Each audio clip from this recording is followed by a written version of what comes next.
What game did we do again?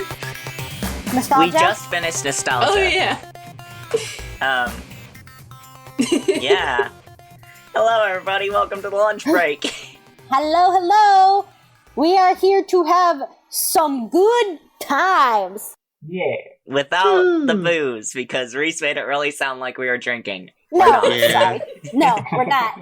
Ooh. No. Consider, though, Ooh. a lunch break where we drink. Oh, a drunk lunch Yeah. break. Riley would have to be the DM.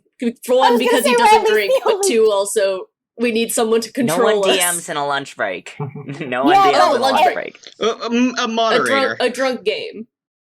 Yeah. A moderator. Lunch breaks have moderators. Yeah, Yeah. it's just the last GM, I suppose. A drunk one-shot would be so good, though.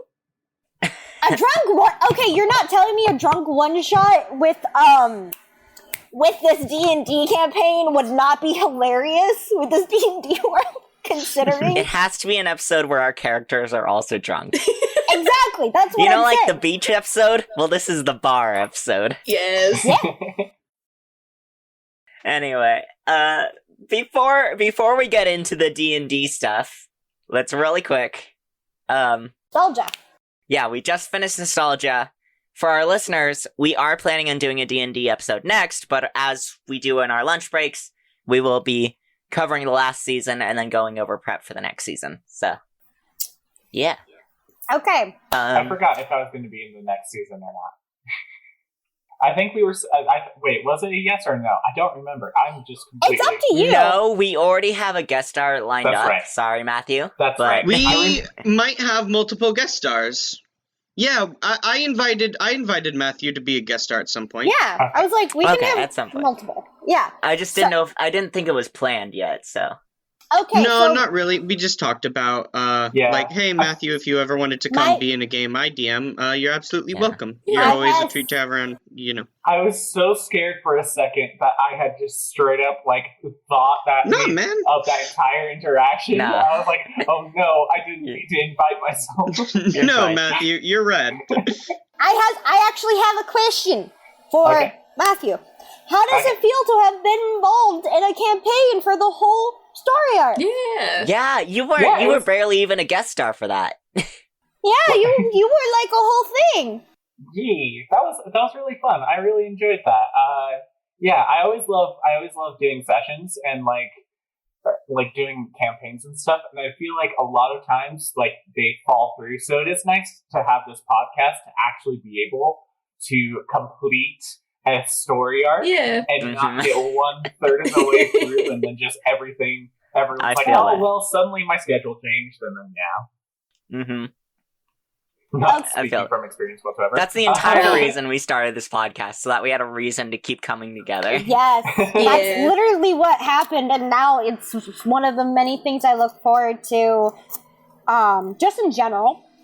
Yeah. And So we've been going for over a year. I think a year and a half. over about 2 by years. now. No, over 2 Over years. 2 years? Yeah. Mhm. Oh man, I It's- completely missed the second anniversary. Yeah, Apparently, it's been about 2 years on Buzzsprout so far, so on actual podcasting sites. But we started on YouTube 2.5 ago, maybe. Yeah. I thought Wow. that I thought y'all were doing this for longer than that. Nope, just 2.5. 2 Oh, years that's is still right. pretty long. We just come off so professional is the Yeah. thing. You know, you'd think we were old hands. We're all professionals here. For sure. If we were going for longer, we'd have more episodes. Okay. I do have a question, and this is mostly going to be rulebook based because, Yeah. as the listeners might know or might not know, we ran Nostalgia our last season in a homebrew game that I made up based off the Powered by the Apocalypse games, and this is a system that I actually want to publish, and so we were test playing it to see if it worked, see how it felt. We adjusted some things. The game is supposed to be set in an American Spirit Week. We got tired of playing high schoolers for a while, so we decided that this time we would play new college grads, that kind of age, so...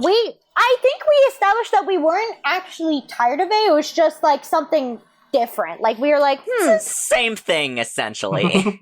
We were a little bit tired, but like normally if someone was to play this game, if we're able to get it published, if someone was to play this game, they would play the high school students that we spoke to in the game. Yeah. Yes. The high school students making floats, doing Spirit Week in their school. That's what the game would be about. We've just played so many kids that we're like, we're too many. So the rulebook still needs a little bit of perfecting. I'm obviously missing a lot of moves for the the character classes, but I'm not going to cover that in the I also felt that there were a couple of times when we bumped into some stuff where it's like there should be a basic role for this, but there wasn't a couple of times. I'm thinking that's actually something. I was going to make I have a term called what the situation demands. I'm thinking of making that an official move. What was it again? Sorry. My mind. What the situation demands. So basically, what that means is you would kind of all agree on what stat to roll, and then you just roll. I think that's a good one. I think there should definitely be some outline for that. Because one of the big things we had a problem with was the, like, can I roll, like, insight or perception kind of deal? Like, there wasn't a direct move for that, which is, in most games, there is at least one move based off of that, and I think that was our biggest thing. Yeah.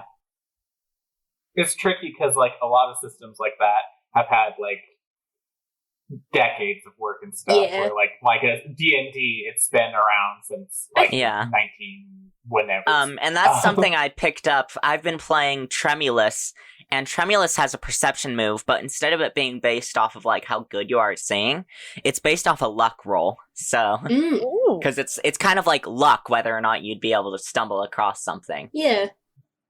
So something like that might be good. I was also thinking, because, like, we're missing moves for some of the classes specifically, it might help to kind of look at the classes from a D&D standpoint and, like, be like, okay, this one kind of encapsulates a bard. What are some moves that a bard would have? And then kind of make some kid moves based off of that.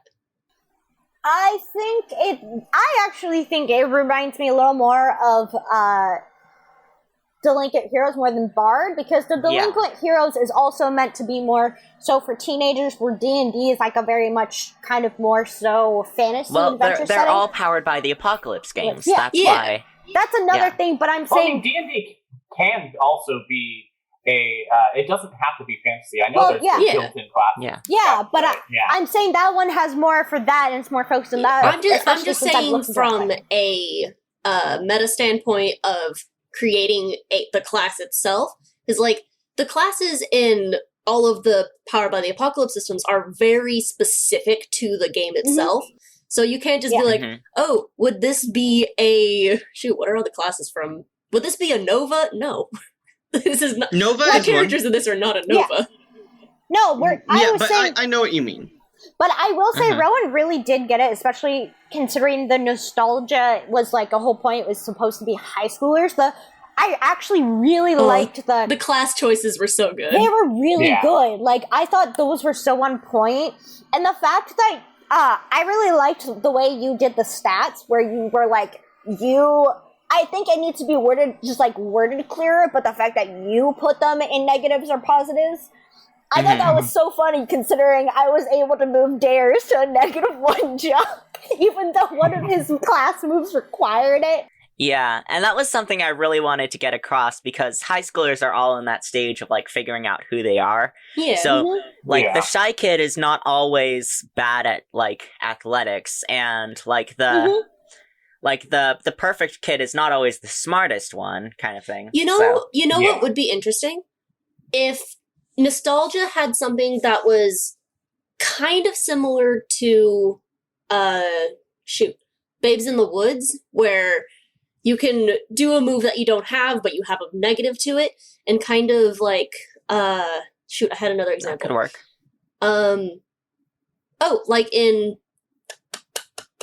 what was the superhero one? Masks. Kind of like in Masks, where some moves, the response to it, something bad happening is you shift labels, or something good happening. So in this, what if, like, to do something, you would need to shift a label to do that thing? That could be an interesting basic move. I did include that you can use spirit points to change your stats. Oh, I did not know that. Oh. That's been in there. It's underneath spending okay. spirit. That was one of the new rules because it doesn't really have leveling up and stuff. I thought that was an interesting choice. I still think that maybe a leveling up system would have been good for the game. One of the things that I really struggled with while playing Nostalgia was maybe it's just because I'm used to playing tabletop RPGs that are built around like high adventure and like those level of stakes, like Dungeons and Dragons and the Sprawl and like Forge in the Dark games. Yeah. Like, I don't really play like teenager Americana, like kid drama, like the romance tabletop RPGs. So I felt really lost and frustrated because even though there was like a plot and a goal, I felt that there wasn't a lot of plot or stuff to do, and I felt that things were going really slow and there wasn't a lot to do, and like that was frustrating for me. But that's just because I'm used to playing games where it's very clear that you kill the smaller monsters or the enemies until you get to the big boss and you beat the boss and you get the thing that you need to get, or you save the person, or you avert the war, or you kill the god, like whatever you're doing. Well, I think, so it's just that like there's less the crisis situation. Yeah. Like the crisis situation was like, oh, the float supplies are missing. Yeah, I think like, the world is about to end. Exactly. So... I think that would have helped me like ground myself. I understand. I feel like that would be remedied by actually playing this as Spirit Week, where you would have to be winning the competition. But I think another thing that would help ground that is like if there's a leveling up or a progression system that's also based in the mechanics, because at least I am firmly against the level up system because this is meant to be played as a one shot. Okay. I was going to say what I've noticed with Rowan specific like GMing/DMing is that Rowan focuses a lot more on the internal like dynamics. Like if you look at all the ones Rowan's done, Masks. Delinquent Heroes really delved into that. Like, sure, there was a goal, but it was so much like character interaction, and again, that was like one of the best ones we've done on this show because of that. But then also with our, I was a part of that. I know, yeah, you were too. But also with the Honey Song, that's so much so character interaction, even if I am... Yeah, but the Honey Song has, like, concrete goals and ways to pursue them. It has drama. Yeah, it has like, drama and strife that I can, like, sink my teeth into. It's still more internal, like, dynamics, which that's definitely what Nostalgia's meant for, just like what Nostalgia was meant for, and Spirit Week, too, just looking through the classes. I mean, we have... Class Clown, Nerd, all that. It's meant to be that. It's just, with us choosing to play college kids, that really kind of hit that hard, because we were all just like, here's this one about being high schoolers, let's not, which I think that was part of the problem why. I think you might have also been a little bit personally offended because it kind of relates to all of us personally. I mean... I was fine but I think that's because I was fine, but there were so many moments where I'm like, oof, oh no. Yeah. I think one of the reasons I personally like the high school ones is because I love you guys, but my high school experience, because my classmates, was not the best experience. So being able to go back as high schoolers is like therapeutic in its own way. I didn't have any friends in my high school. I was friends with... in my class.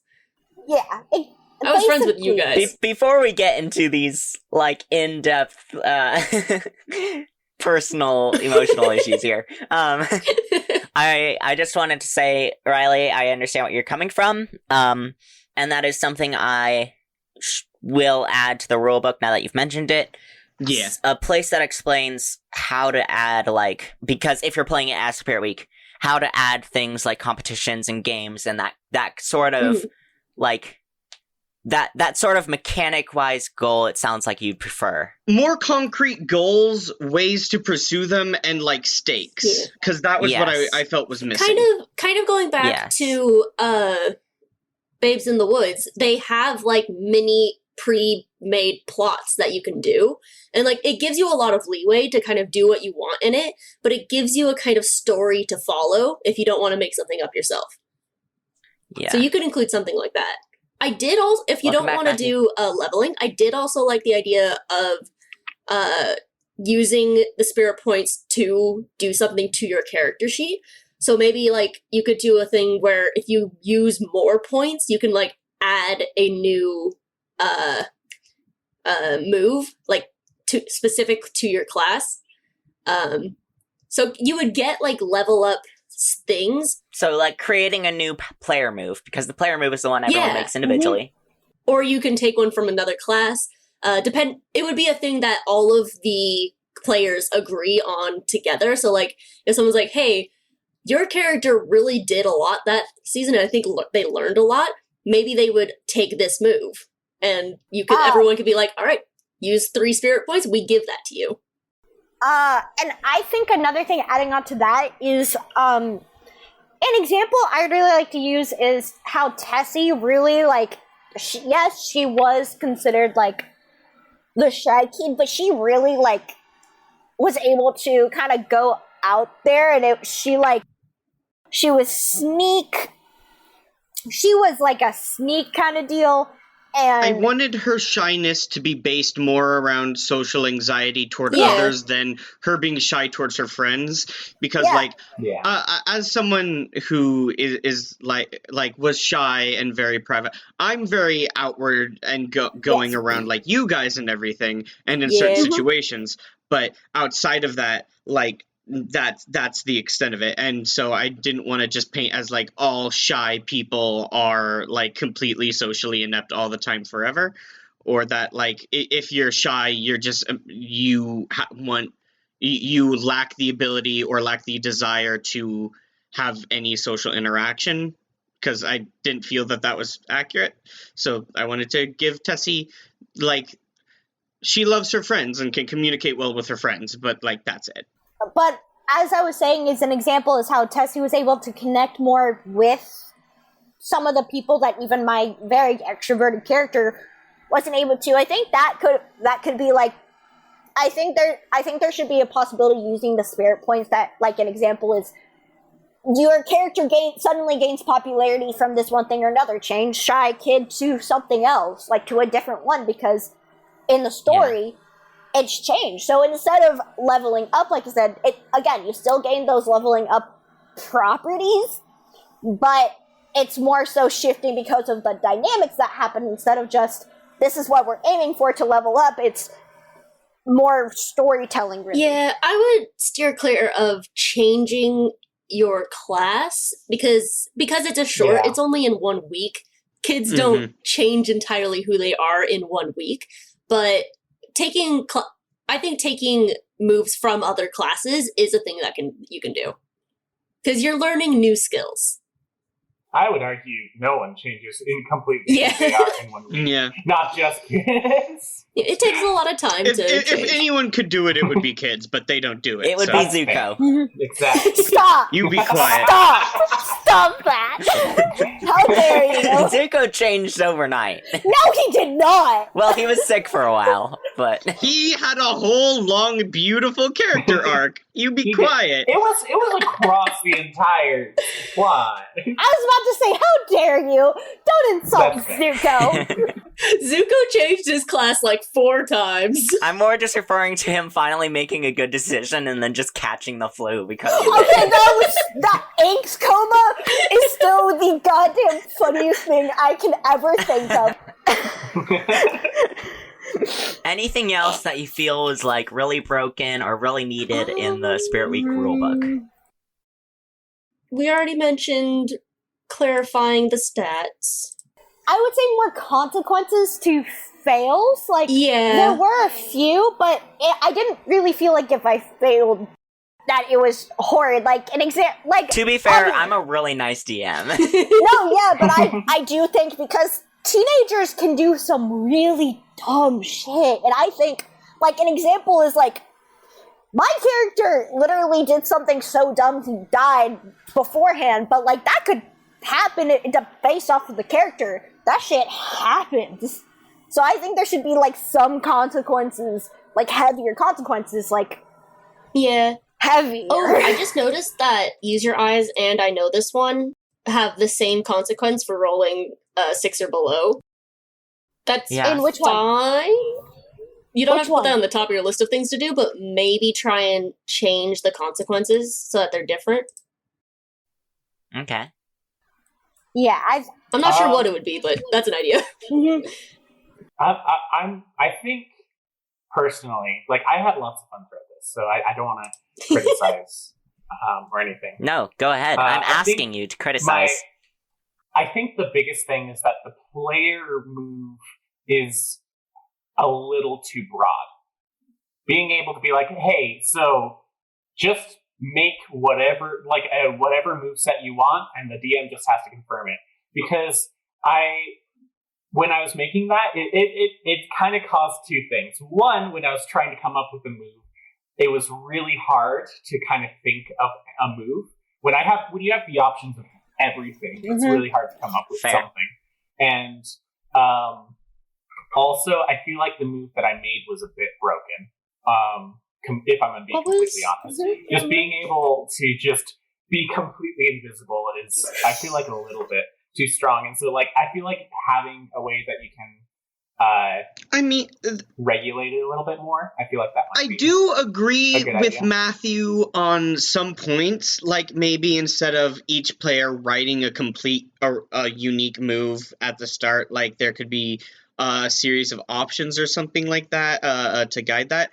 The one thing I mostly agree with Matthew. The one thing I'll push back on is Powered by the Apocalypse definition of broken is so much more different than D&D, and so, because it's narrative based, and since it's more focused on telling a story using the mechanics as like a skeleton, as opposed to D&D, which is like hard and fast rules, and so there are things you can do to break the systems. So I don't think your idea was that broken. It was more powerful. It was more powerful than everyone else's, but I don't think it was that broken. Okay, here's my counter argument. My counter argument for that is that you're right, it is narrative based. So if I wanted to, I feel like I could have easily just gone through the story really quickly with that character though. Like, I could have just been like, okay, cool, I turn invisible, I go just snoop on people basically, and that solves all the problems. Like, I feel like it would be, that's the reason why I think it was broken. I think your move was actually fine. Like, because you have to think of it as an idea of where a kid would use his powers, but also, I think the main problem with the move that you came up with isn't what it does, but what happens on a failure. Because I think we need to be clear that a failure, something bad happens. It's not just nothing happens. Yeah. Like, that was why I made mine so clear with the I don't believe in doors, is that when he fails, he's stuck. He can't move. Like, that was why because my mind was thinking of, okay, Dare would use this to no end. He's a ghost. So how can I make this as, like, detrimental if I fail? As a character, as someone who likes sneaking around and likes playing pranks and such. And so that's why I did that. And that's why I had so much fun, because if I got stuck, I was able to got stuck in so many walls. It was so good. And that's on me, because I have made a specific thing in the rulebook that the DM has to confirm everyone's moves and help them with it. So that's on me for letting Matthew say nothing. But also, Matthew, that's why I let you have that move, because I know I can handle you bursting into places and becoming invisible. That's fair. You would not break my game if you did that, because I would just be like, well, eventually you'll be found out. There's going to be big consequences. Like, it wouldn't break my game. Yeah. But I will add that because smaller DMs may have, you know. That's my worry, Yeah. is that like someone's like, oh, I want to do a new system and stuff. This one is a new system as well. We can try this out, and then just them not being familiar with what is story breaking, what would be bad what is bad free information to give out, and so like Yeah, yeah, I guess there is also we do kind of have to think about that there are some players that are not as considerate as others. Yes. we are a pretty that's the main friendly point. group. That's the main point of what I'm Yeah. trying to say. Is Yeah. that there are definitely new players that Yeah. would be very awful about Yeah. that. Sorry, I Yeah. didn't mean to interrupt you, but No, I'm just yeah, agreeing totally. 100%. No, it absolutely makes sense. We used to have a player Because- that was like that. Not Oh, on yeah. MXP. It was a personal No. friend group. But yeah, like, and I will admit that makes it kind of not as fun. So when you have so you bring that up is a good point, and because not everyone is going to be like, okay, I want some hard, heavy rules, or I'm not going to abuse this power because Yeah. I'm not like that. Like there are people who don't think like that, who are like, I'm going to set myself limits. I think it would help if we made some very hard set rules for making the make your own move. Because I do like making the move, but Yeah. maybe we can make it so that agree. instead of it being a class move, it is a specific monster move. So you're making a move that is only for your species. Instead of it That's being what we So- ended up doing anyway. Yeah. There's here's the thing. I've made Nostalgia specifically an extension. The monster part is an extension to the Spirit Week. Yeah. Someone can play the Spirit Week as humans. Oh. Mhm. Yeah. So But I threw in the monster side of it that Okay. allows for you to replace the hobbies move with a species move. I see. I think just clarify it. Make a list of rules of what to write down when you get a success, a mixed success, and a failure. Like, be clear on Yeah. what the player needs to make. And I would say for the hobby move, it's make sure it's not something you just Throughout. completely wild. Yeah, Yeah. completely wild. Like, Something that's not Again, a I'm cop just out. yeah, again, something that I did for Dare. Sorry, I'm using my own character as an example, but I think Oh yeah. it's a good fit. Is that the fact that Dare's hobby is also related to that, but I made sure you mess up, you have that, but it's also you get really good, you get something really good. I think that with a hobby move, it needs to be something a lot more tangible than what we did for our species moves, Yeah. because we were able to go above and beyond. Tessie was able to jump a whole ass fence. Dare was able Yeah. to go through walls. Yeah, as an example for the hobby move, what I was going to do before I decided on a species move was I was going to have her do something related to her degree, which is programming. So I was going to have the move be like, you're a techie, you can do all these things with technology, but then I decided we're in a really small town that isn't very high tech, so I'm gonna go with the species move. Fair. Mm-hmm. Okay. Yeah. I mean, you could have done online college. It's true. Yeah, I think what we had was pretty good just because of how Yeah. we... Yeah, the cryptid edition was really fun. I'm glad we did that. Yeah, Yeah. I liked the cryptid edition because I personally think because we were playing college students, the cryptid edition really helped us set into it. Like, the fact that sneaking into the school required the two of them, like Yeah. Terry and Dare, because they could go through Yeah. Because without vampires really can't go through doors without being Yeah, invited. but And Dare Yeah. can't hold anything physically. It was a lot of fun figuring out team ups based off of what each of us can do. Yeah. Yeah, definitely.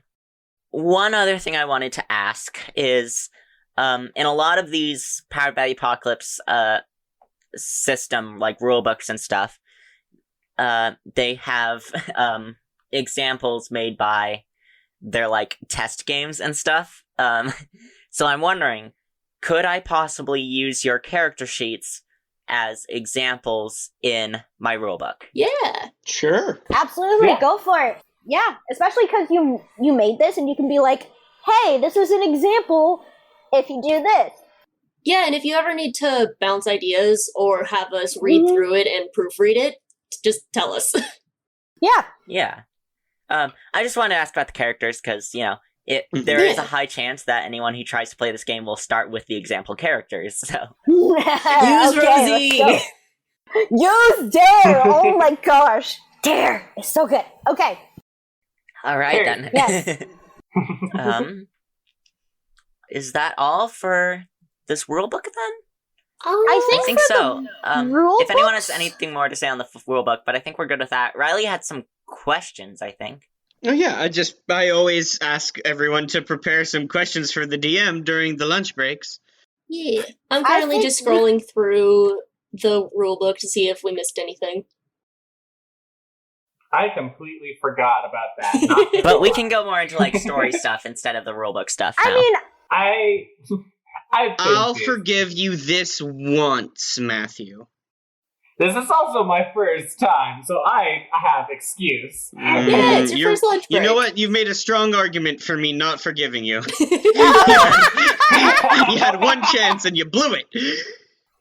No, it's okay. I think everyone normally forgets and just says that they have something to placate me.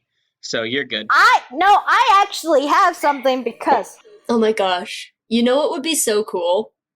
If someone like took this game and then changed the cryptid edition to like a sci-fi high school Oh my in god, that'd be space in so the future, fun. that would be so cool. That would be so fun. I should write that down. I was thinking another extension that could be pretty easy to graft on would be like a superhero school, like high Yeah. school one. Yes! Like Oh my gosh. Like My Hero Academia or like Sky High, Sky High. base. Yes! Since the species moves were basically low key superpowers anyway, Yeah, it could kind be of. Yeah. pretty like here is your teen like archetype, but also you get to choose one move based around a singular superpower, and you go to a super high school, and like that would maybe be a sci-fi is also good. Write your thing, Rowan. Rowan and I are just like typing over each other. No, Jamie, you had the idea, write it. We both started writing the same thing and then we both deleted ours. I love you, sister. I love you too, sibling. Alright, Riley, go ahead, since you're prepared. Okay, I was wondering, would you ever think about running another game in Nostalgia, once you had a more fleshed out, rulebook? On the podcast, probably not. Okay, so there's not going to be a Nostalgia Season 2. Yeah. Okay, and you are thinking about releasing this to the public as a PDF once it's finished? Yes. Okay, that sounds fun. What is this interview question like? That's what lunch breaks are, Rowan. We talk about the thing and we ask each other questions about the thing that we did. Jamie and I have thrown around the idea of starting like a Patreon for our show or something like that. Yeah, we just don't have enough followers for that or ideas. Yeah. Yes. Yeah, I think. But that was Yeah. originally where I thought I might put the rulebook, but you know, we'll I figure mean- it out. Our TikTok is going pretty good, so Yeah, Yeah. Riley does want to make a website, so if we're Yeah. able to get enough followers to go to the website, we could advertise it there. We could also just like put it up on itch.io for like $1 or whatever. Oh yeah, Yeah. that's definitely. I guess $1 fine. I guess most of the well, I don't really want to do it so much for like people are purchasing the rulebook. The Patreon is more just like supporters, but Yeah, some itch.io like give the option of you can like name your price. Yeah, Yeah. it's donate As a what you donation. can. that could work. One of the things I would say also is we need to get our presence back on Tumblr a bit more because I know like Yeah. Oof, Tumblr Tumblr is Yeah. dead to me. Tumblr is dying. but also like Yeah. I already Instagram, deleted my like- account, so like Mm.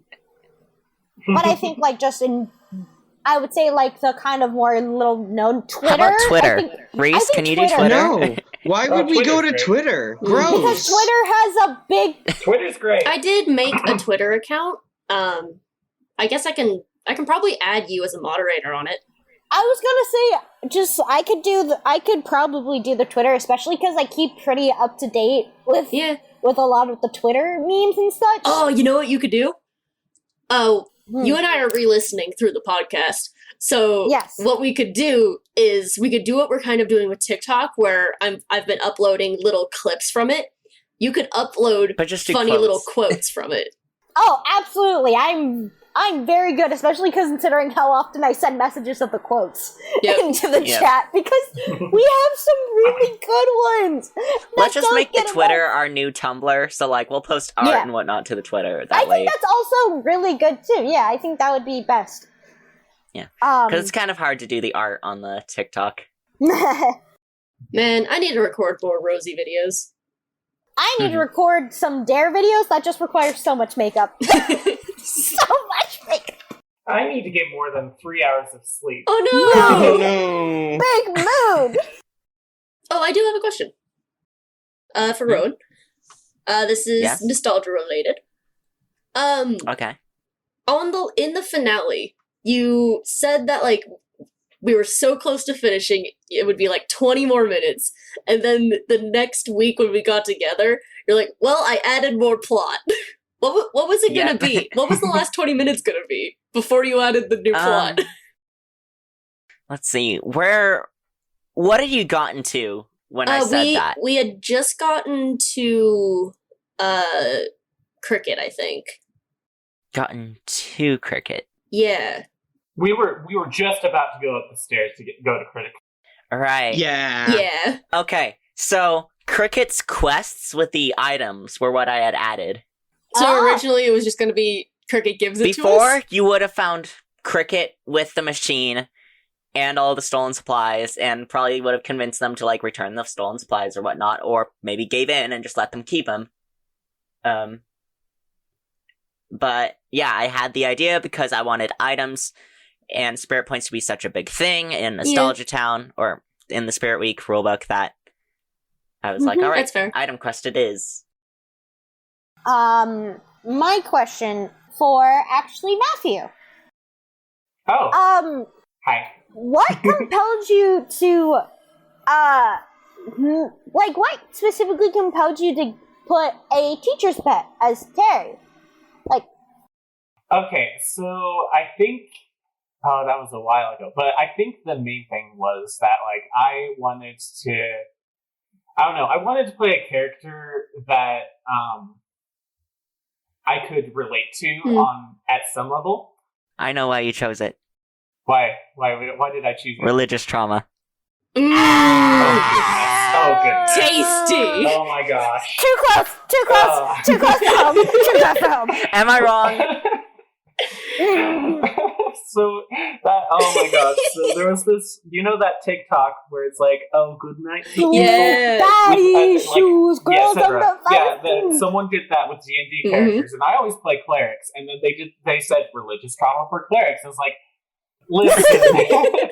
Like, at first, my immediate reaction was just straight up like, nah, I don't have any religious trauma. And then I thought about it for more than 5 seconds. I was like, oh yeah, that whole part where I got excommunicated by my family Yeah. for like a year.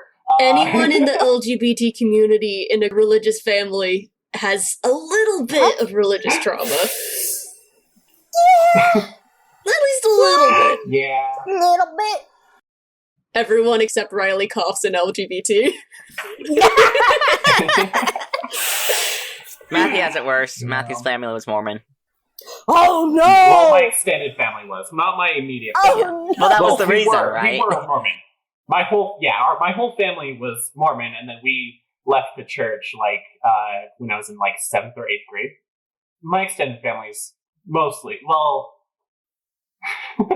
2 of them have gotten better. That's good. Ooh. It's alright. It's alright. Tabletop roleplay games are just free therapy. Yeah.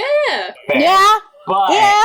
I don't think that was actually why I chose it, because like you were talking about when we were making the characters, you were talking about how this is supposed to be nostalgic and stuff, and like remind us of when we were younger. I've always been a big teacher's pet. I can think of one teacher who absolutely hated me, and that's probably it. Terry was kind of designed to be half inspiration from me as a kid, but like if that version of me never had any of the bad stuff that happened to me, and so it was supposed to be kind of like that. Plus, also kind of the vibes of. Have you guys played this game, Coffee Talk? No. I have it on my wish list. Well, it's a wonderfully amazing visual novel. I love it so much. It's great. I didn't actually play it. I watched Salem play it, but the vibes in it are immaculate. It passes the vibe great. check. Yeah, exactly. It's great. And so it's like there are like cryptids and stuff in Coffee Talk. Hell so yeah. it's like a coffee shop for cryptids. Hell yeah. And it's great. So I kind of Is that why you made a coffee shop? a tiny bit. I'm not gonna lie, I did steal that. I did 100% yoink that idea. I love Boatload of Coffee so much. So good. Oh my god. Yeah, but We barely interacted with it, but I love it so much. Same. So yeah, that coffee shop definitely drew inspiration from that, but that wasn't the sole driving factor behind it. But yeah, it definitely drew some inspiration. Yeah, alrighty, thank you. Yeah. Now I'm wondering why I made Rosie the weirdo. I think it's because Yeah, I didn't think about why I made them the teacher's pet until now. it gets you thinking about the character, like, more so. That's why. I think all of our classes weirdly fit us in high school. I was not the class clown whatsoever. That's fair. But, I can was say for sure that. the weirdo. I used to be the shy kid in middle school and below that because I kind of forced myself to be that because being a military kid, I never got to keep any of my friends. And in early elementary school, I was like, well, I'm just gonna not have any friends because I'm going to lose them anyway. Then ended up staying here, made friends, and I allowed myself to free myself from being the shy kid, and I became the weirdo because I was like, you know what? I don't care if anyone thinks I'm weird. They don't have to be my friend. I will have the 3 friends I like. That's basically what happened. Riley's for sure the shy kid. Yeah. Yeah, I think What class would you be? Because you don't fit the class clown. I don't know. I think I chose class clown because it's really what I wanted to be when I was younger and how I went through high school. And I think if I were to really place why I chose class clown, because I understand the military kid, same here, and all that, but before I came to California, I had a lot of anger issues because of it. We're not gonna go too much into that, but, and then, I hit high school, and that was just such a bad time for me that I wasn't able to really enjoy it, so I wanted to make a character who was able to enjoy high school in a way I never got. I found what you were. The loner. Yeah, no, that's it. That's it right there. You got me. Got it in one. Like the shy kid, except it's not because they don't like being with people, it's because they can't be with people. That's me. I've made one solid friend in college, if that doesn't say anything. Wow. we really fit as a friend group. Yeah. Rowan, what would you be? While we're here. Oh man. Either shy kid or teacher's pet, I think. I think Rowan fits teacher's pet, and I mainly say this because a teacher's pet tends to be a little bit more extroverted, and in high school, Rowan went from really introverted to extroverted, throughout. Fair. Middle school, I would have been the shy kid. But yeah, high school, I actively You also are like an AB student. high school, I sat down and was like, I'm going to be more outgoing. And I worked on that you all through high did. school, so by the time I got to college, I made friends instantly. Yeah. And also, Rowan, you were one of the fucking valedictorians. In both high That- school and college. Oh, that segues back into what we were talking about of how kids can't change classes in 1 week. Oof. It takes years. Yeah. So in Mhm. high school, I would be the teacher's pet. In college, I would be the perfect. Oh, maybe. yeah. If we're talking about college, Definitely for our college, yeah. if we're talking about college, I'm still the loner. No.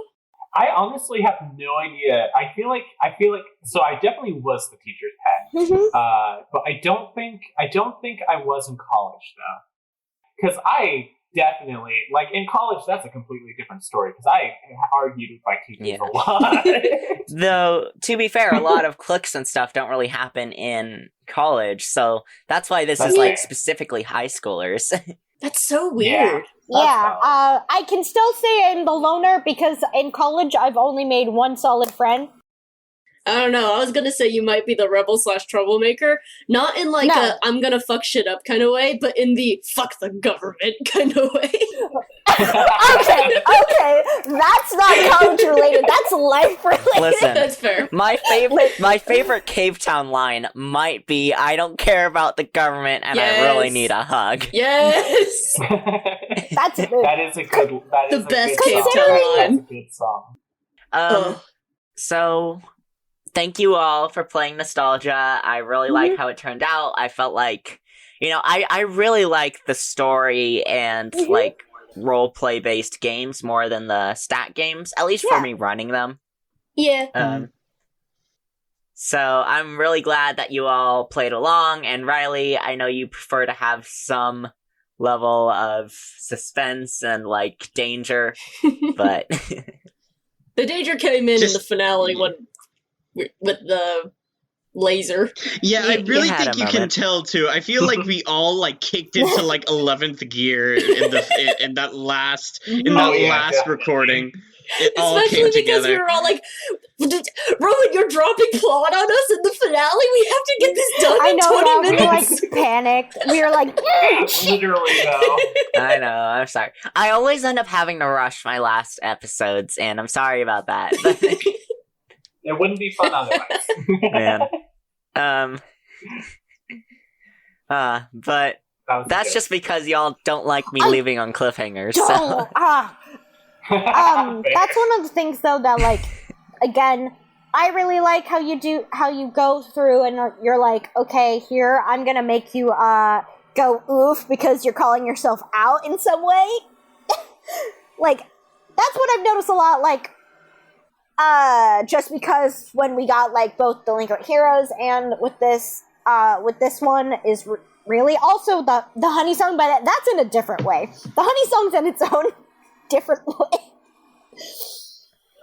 What is tabletop role playing but free therapy? Yeah, honestly. Oh, it really Uh, is. Speaking of, our next season is gonna be Let's D&D, go! baby. Yeah. Yeah. Okay. I thought. First off, I would like to I should say probably drop off that the call. No. Oh, you don't have to leave, Yeah, Matthew. no, You stay. might be a guest star. No. Yeah. You Yeah, can go for it. absolutely stick around. First off, I would like to say, Riley, I had a meeting with my therapist and I was talking about my podcast, and I told my therapist that I like your world because they have such wide, complex networks of political powers and religion in them, and it makes the world feel so much larger. Like, I tend to zoom in and like magnifying glass on one little piece of the world, but you've got a big network of Yeah. ideas that all come together to create this just absolute society in any of your games. Is this a weird side roast for making fun of me for making denominational that was so disagreements in the good. God churches? This is not a roast. This is me explaining why you are my favorite DM. Oh, thank you. I appreciate that. No. For my world building style, it's hard to. Okay. My personal like DM like GM hero is Austin Walker, who is the host of the actual play podcast, Friends at the Table. Austin Walker. If you don't know him, you should. I don't know why you're listening to us, but not them. They're really good. I thought we were talking about our own podcast, Riley. I'm setting the table for a statement. Give me a moment. I'm not going to talk about my playlist for 30 minutes.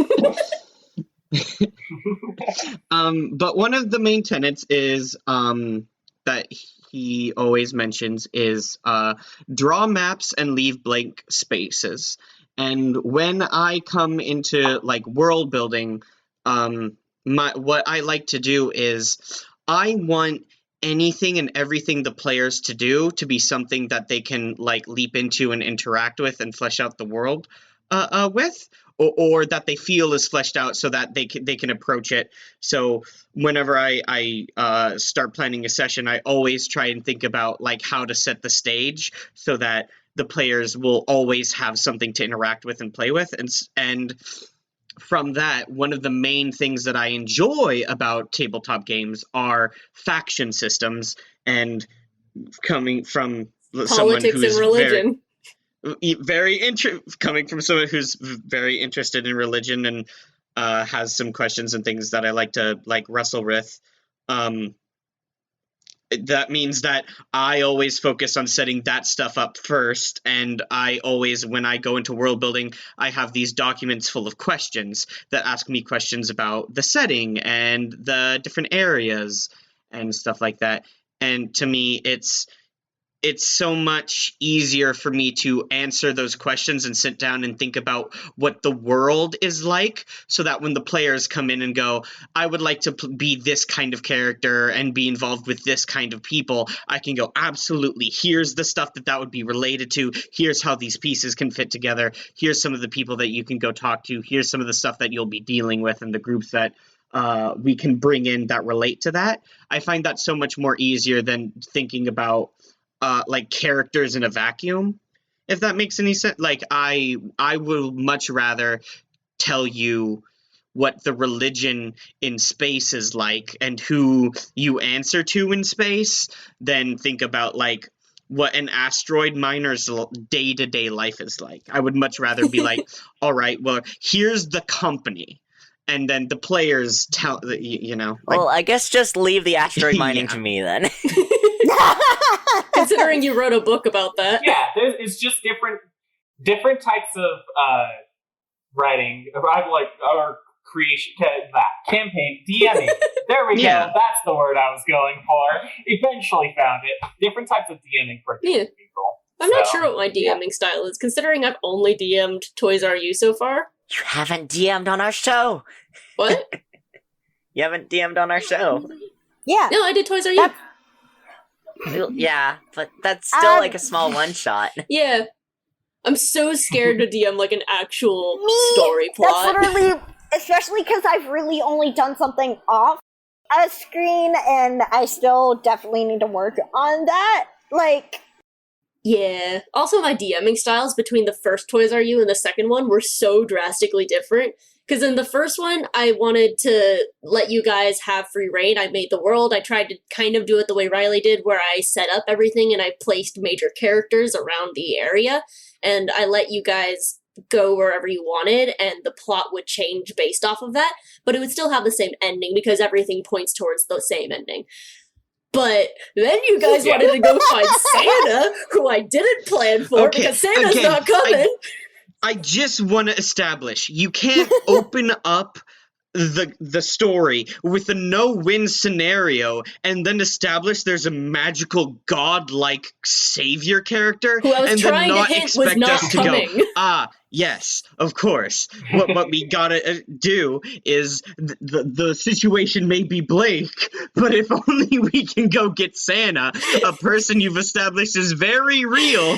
Yeah, but is not here. Okay, but also consider, Jamie, your style between the first and second episodes did change, but also consider camping with cryptids. ooh. versus my first season of Masks, the Delinquent Heroes. Delinquent Heroes was. I don't think I'm ever gonna get over that, but mainly because we're such superhero nerds, and it was just. Yeah. I want to say, before I talk a little bit more about like the D&D stuff, I will say, Sorry. Delinquent Heroes. No, it's totally fine. Delinquent Heroes is going to like remain one of my favorite seasons we've ever done, and I constantly am always quietly hoping that Rowan will be like, all right, now is the time we go in for Delinquent Heroes season 2. Yes.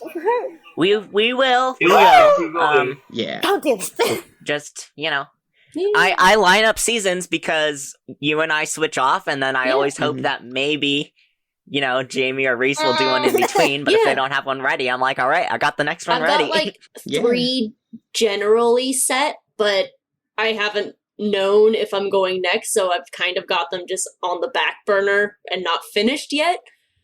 Because I've got so much other stuff to work on. No. Jamie, you're about to D&D.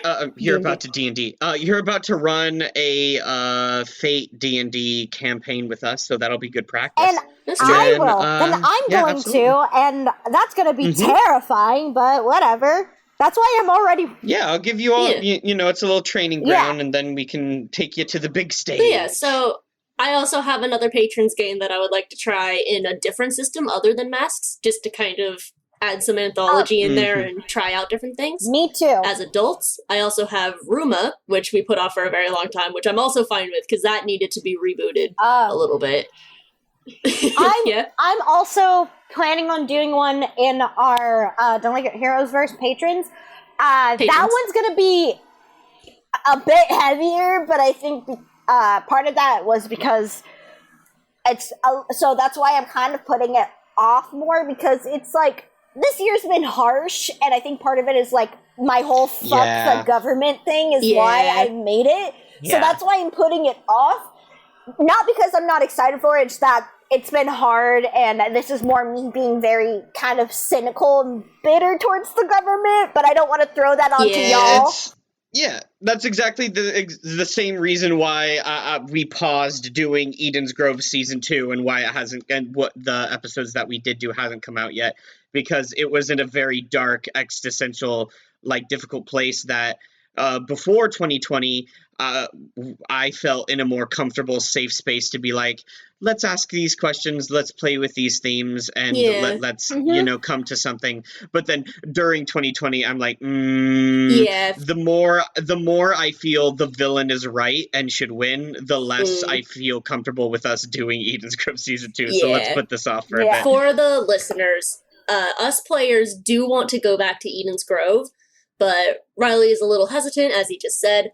But we're trying to figure out a way to bring it back in a way that it kind of reboots it. And if you remember, we did have that time where when we died, we would just come right back. So we're mulling it around. We might do something that has to do with that. And we're hoping to bring Eden's Grove back. Yes.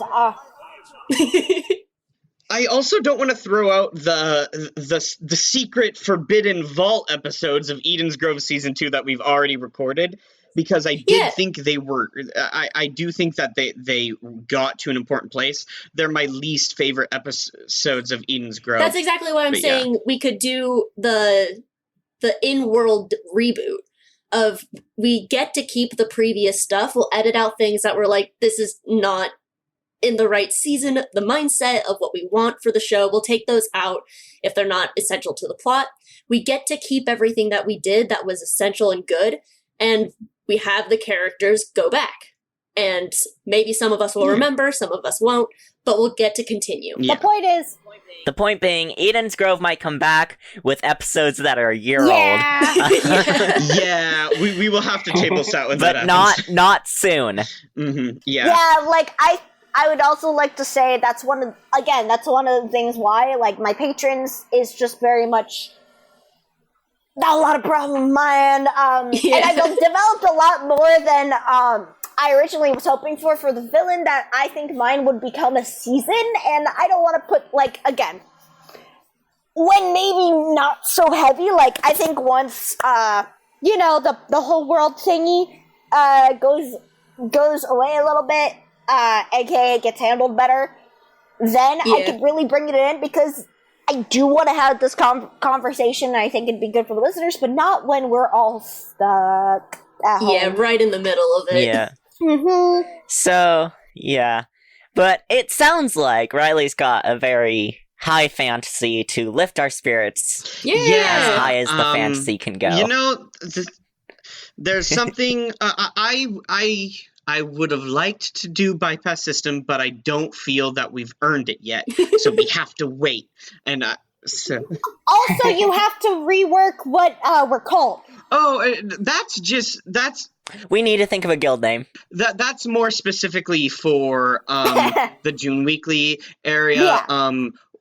When we first did the bit, I mentioned that the role you would be playing and like in the world, I referred to you guys as Pinkertons, and at that point, from what I knew, Pinkertons was like a kind of controversial, loaded term, but like because they had been used for union breaking and other like not great stuff, but I couldn't think of another term or area that worked for the sort of pseudo police, pseudo criminal, all capitalist like role you were playing in that society. And because from what I had done in terms of research, I like Pinkertons didn't seem like they were really a thing anymore, and so I since a long time ago, so I felt that there was like some distance.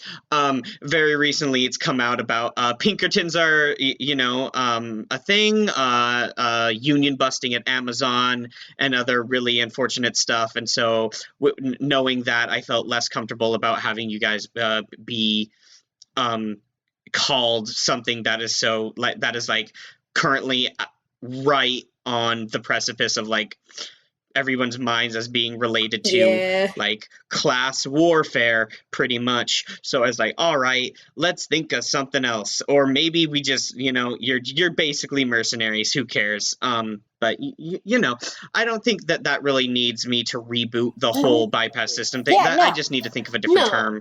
And that's not really what I meant. I was more saying I want to do. I am gonna hop Oh, off. Of course, Matthew. Just want to say that really quick. Yeah, so thank you guys for having me on here. It's been a lovely time. You guys are all very amazing people, and I am very glad I had this opportunity with y'all. Thank you so much for joining in my season, and see you later. We had so much fun, and I hope to have you in future seasons. Yeah, we will let you know when we want to invite you for another one. Yeah. We love you, Matthew. We love you, Matthew. Right. Bye. Bye. Are we continuing? I almost clicked the end call button. Just for a little bit. Okay. So because we're gonna have the D&D session 0 uploaded too, and that goes over. We need to come up with a guild name. Yeah, I think that's definitely one of the things we can talk about is coming up with the guild name. But I also think for since the lunch break, because we do have the episode 0, I think also talking about Inquisitor. I just wanted to really quick say that like the reason why we're not doing bypass system yet, and why I make the joke that we haven't earned a bypass system season yet, is I want to do an anthology. I want it to be like a sci-fi anthology series, and so I wanted there to be a series of one-shots set in each of the main factions of the world before we jumped into an actual season to really establish the world and all of the factions in everybody's minds, so everyone knew who the big players were and what made up the world. And since we've only done like 2 one-shots at that point, I was like, okay, we're gonna do a season, and then in between some seasons we're gonna have those one-shots, and then and only then we can do a bypass system like full season and stuff. Yeah. And since that wasn't ready, I was like, all right, let's do D&D. I would love to have my original bypass system character that we did before we'd started MXP to be in the official season Same of here. Bypass System. I think that's what we're please. hoping. Yes, I think please. that's what we're hoping for, and I think that's why we haven't earned it yet. Is because I think we want the characters before, but we need to create that anthology to really, before we bring in these characters that we are familiar with, that the listeners aren't whom we as love. familiar. Whom we love, and are the only one that's competent in that group is Rowan's character. And I'm the only one who doesn't really mind because I was only in for like two Yeah. games before we stopped playing it. Yeah. So you guys had a lot more than I did. Yeah, I'm like, yeah, I could reboot Yeah. it. It'd be so easy because I barely did anything with my character. yeah. When we first started MXPM, we were mulling over bringing in Bypass System. Reese and I were like, but we would have to reboot our characters. No, but we love them. They went through so much character development. I think But now we're at a point where we're like, I think we can reboot them. we can reboot them, and I think, and that's one of the things, like, but again, I think that in order to be more fully satisfied with rebooting them, we really Yeah. do need that anthology. Because an example is my character from it was a disaster, and he's still going to be a disaster, but a Both bit, of us were but a disasters. bit more put together disaster than he was. Mine's less of a put together disaster. Mine got more of a disaster. Yeah. So But Well, at least he has a house now. Yeah. I still think having an episode of The Quiet Year for Bypass System would be super fun. Yeah. I'm absolutely going to do that. yes, that would be really fun. Yeah, and sometime I want to Um, try us getting together and doing an in-person Bypass System game that involves the Jenga Yeah. Tower. Could be The Quiet Year. I think that could be No, the que- Jenga Or Tower. that. Oh no, that would. It's most likely going to be the Quiet Year because the Quiet Year involves drawing. Yeah, But that's yeah, a good one. since I could go on and on and on about Bypass System because it's a season I'm really excited for and have been thinking about for a long time and have been prepping for a long time. But that all aside, we're going to do a D&D season next. It's going to be called Pillar Arisen, and it's going to take place in a world that has already lost and has been dramatically changed by like a previous group of adventurers who maybe didn't have the world's best interests at heart, and so just ruined the world. And so the setting, which would have originally been very identical to what the standard D&D setting, like the standard in the box D&D setting of the Forgotten Realms would be, it has been completely marred and changed by this massive conflict that has like destroyed or driven away all the gods and completely forced all of the different races and species to change how they operate and form under new banners and stuff like that.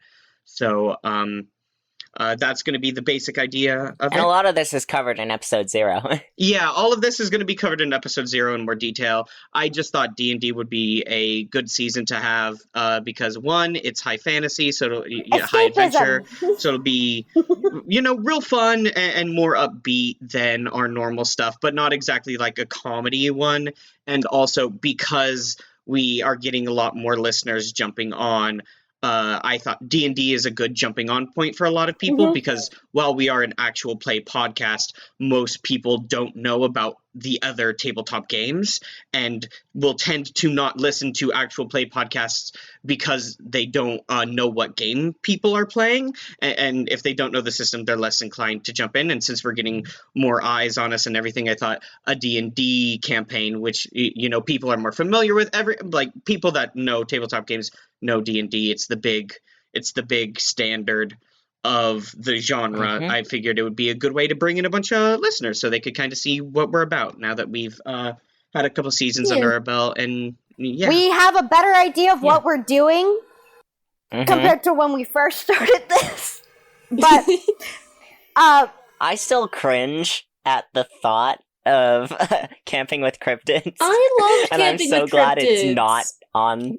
I'm so glad it's not on our Buzzsprout account. I was gonna say it was a good starting point, but compared to like say Delinquent Heroes, yeah. Yeah, it did have the worst audio quality, and it was when we were first starting, so we weren't exactly sure what we were doing. Plot was crap.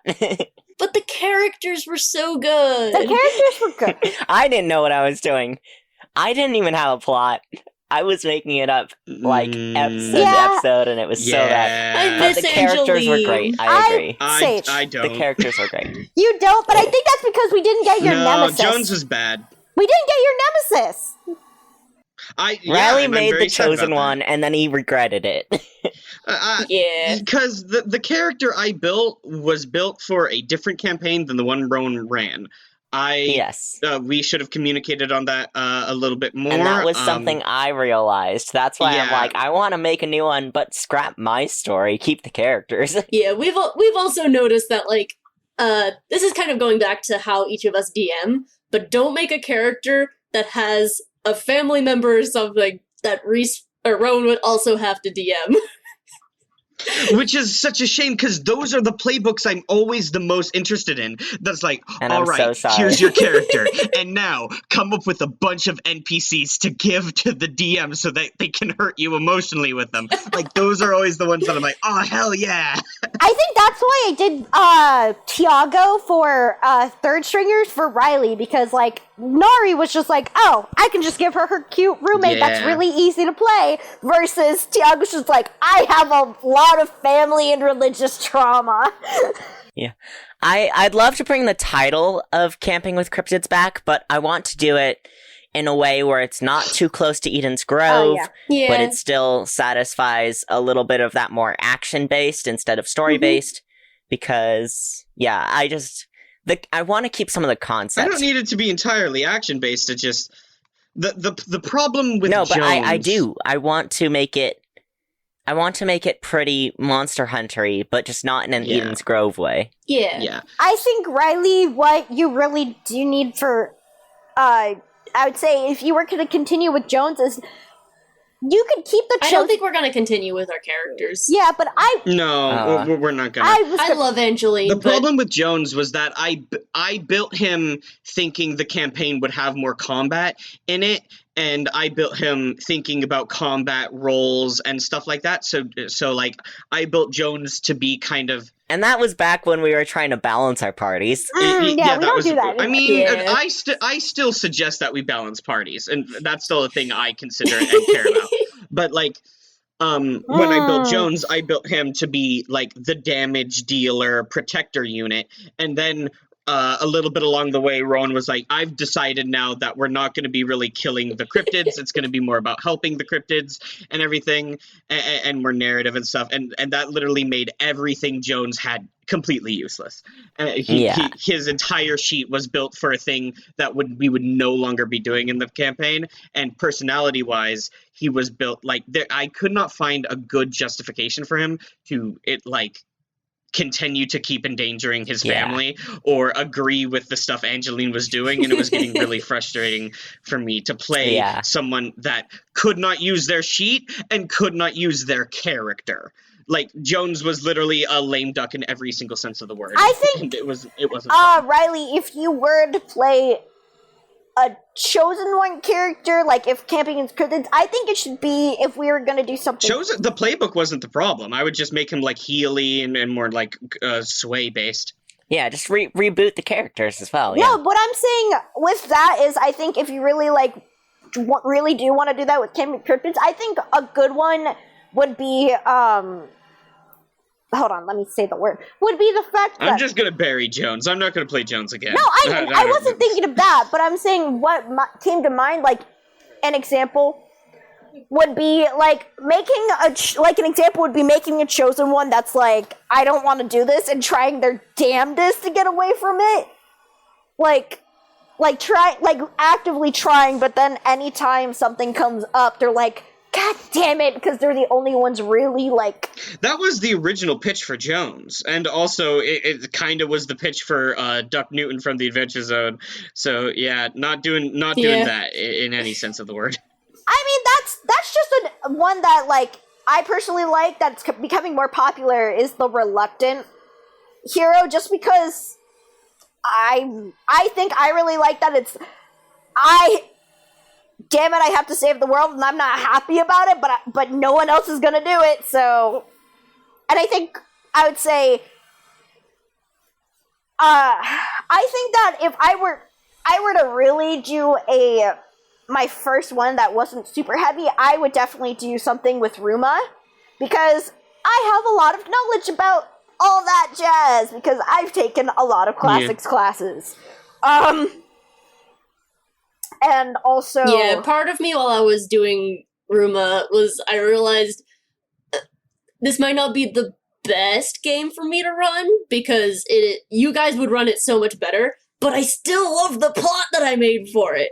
I mean, that's a thing. You can do that, because an example is, we can continue that. My example is, like, I literally know Rome, like, so much more now, especially since I've taken a medicine one that involves so much Rome. So if I did my own Ruma one, you guys, I would, like, nitpick you. I would nitpick all of you and be like, what do you want with this character? If you want this, all right, tell me how, and tell me how you're gonna, like, involve it with fucking Rome, because I know way too much about Rome. Can we get Pillar Arisen again on the topic? Oh, yeah. Yes, I would appreciate that. Because I know we cover a lot of stuff in episode 0, but Riley, you requested that we make a guild name. Which we still haven't done. I wanted us to discuss it because we didn't discuss it in episode 0. Oh yeah, for the audience, we recorded the D&D season episode 0 before this lunch break, but it's going to be put out after, just because of how recording schedules for Matthew and everything ended up being. And so one of the main characters is going to be running a small adventuring party guild, like a small startup business. And I have been pushing for a while to have a team name, be invented for the parties in our seasons. And I'm going to make sure that gets kicked off with this Pillar Arisen. And all from here on out, all the parties are going to have team names. That's canon. I'm putting that into the air. Audience, if this isn't canon, feel free to yell at us. All parties from here on out will have team names that you can refer to them as. And we're starting with Pillar Arisen. Question. And the first party name is going to be good, and we're gonna come up with it right now. I have an idea. Okay, real quick. The thing about it being good, question for the players: do we want this name to be something that our characters made up for themselves? A, B, a meta name, or C, a name that other NPCs made up for them? Ooh. I don't want it to be meta in this case. Okay. Yeah, Rowan, go. Okay, so I have had this idea of calling our guild the Braid. Oh? And this is both my thought process as well as possibly Jerusalem's thought process. Multiple things. A braid has to be made up of 3 or more strands. Mm-hmm. There are 3 of us, we can add more members. Ooh. A braid does not look good if the strands do not perfectly weave with each other. In order to function well as a braid, they need to be working with each other. And while that seems counterintuitive to what Jerusalem's god complex is, Jerusalem's family is aligned with the true. Lovers, which is all about kind of that connection that you have. And in Jerusalem's sense, he's interpreting that as we need to be a team, even though I am the leader and I'm better, we are a team. I do like that a lot. As well as Jerusalem is an elf. He wears braids. I'd like to say Lois also wears a braid because he has really long hair, for starters. All right. One, I'm gonna interject. I'm going to say, 1, I love the team name and I love the reasoning behind it. It's perfect. It's canon now.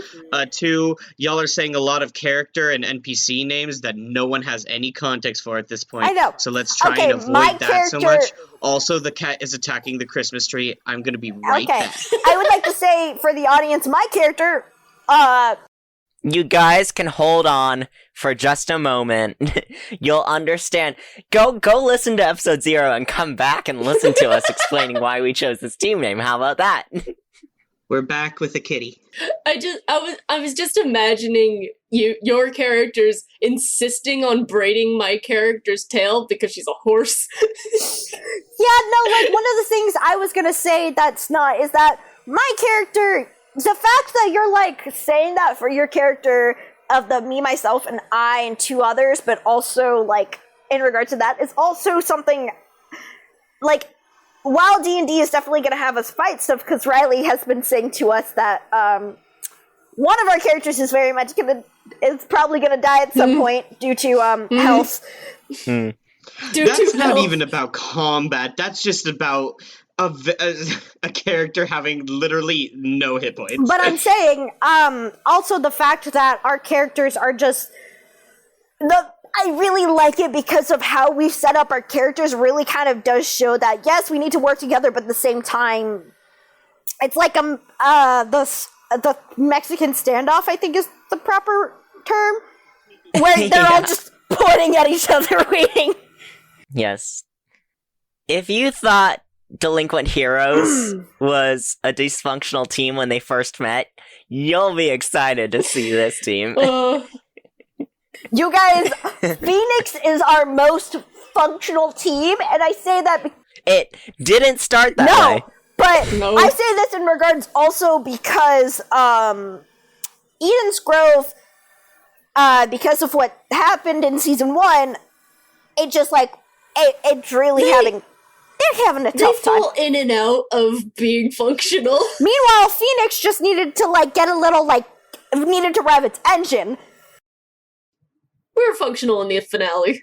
Yeah, Phoenix needed to rev its engine, but then came out really smooth. This one, Third Stringers was just a disaster, but I think that's the whole point.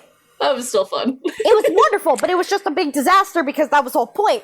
But this one is the fact that we're being called the Braid when we are literally... It's a beautiful irony that I'm so excited for to, like, the audience to really kind of delve more into, especially considering all the dynamics between the characters. I agree. I think the Braid will be a good. Mm-hmm. So that's definitely what I would say is just in general. Well, I'm glad you guys liked the name I came up with, and that was the only option we considered for this entire discussion. No, boom, done, we're in I mean, it. also, like, I can't really think of anything else. You give, like, a solid reasoning, and I'm just like, nah, man, mine would try to make y'all the backups, like, because of mine. See, it's mostly because, like, what Riley said, my character's the one that's making the guild. This is, like, back with Third Stringers, where it's like, yes, my character's the strategian. That's why I am the one who made up the plan. I know. Even though it was supposed to be a group effort. Yeah. It was just like, yes. I mean, that's good. Tis me. I mean... Stop being good at it, then. Yeah, like, okay. Listen, I'm just good at puns, and y'all just let me name our team after a pun, so... Hell yeah. The one time we came up with a good name is for Bypass System before we even started this. And that's it. That's it. That's the one time that's Jamie fair. and I have come up with a solid name. Man, that scene of you guys coming up with Phoenix. That was so good. That was such a good bit. That was so good. I remember it fondly to this day. It was so great. It was just so, like... How did teenagers act? This is how they act. This is exactly how they act. Yep. This is the thought process of teenagers. Anyway. Such a choice goof. I know, and it's just... I don't know if we're ever gonna top that one. That one was We just so will. solid. I mean, Braid might with the whole dynamic. Braid is so solid. It's really good. Yeah, no, it's good. Again, Rowan, why do you think we had that bit with Phoenix? Is because you're the planner person. I'm the one who comes up with good names, because I just make puns, and y'all are like, that's cool. It's the only time you think my puns are good. Is when we're naming something. Because most of the time, they're purposely bad, and you know it. Naming the main villain company after sheep when the villain's name is Miss Shepherd. I know, You're bad. garbage. Just make sure that I just want you to know that you're bad. I want to go out the way Finley went out, saying puns. Well, keep up that 17 hit points, and your rogue just might.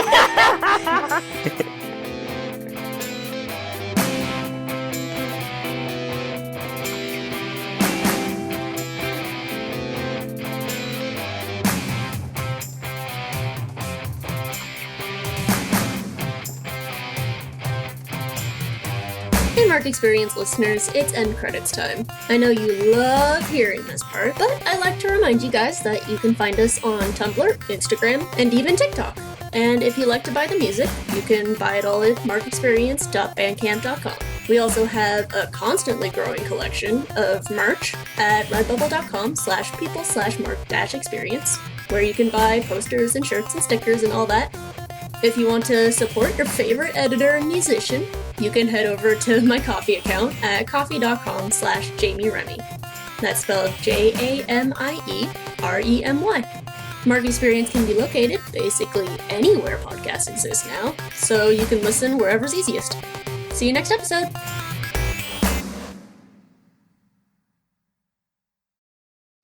I'm so sorry. I missed all of that. I was trying to get you guys to stop talking. Our cat wandered over to the sleeping dog and was fucking around and was about to find out. Sorry.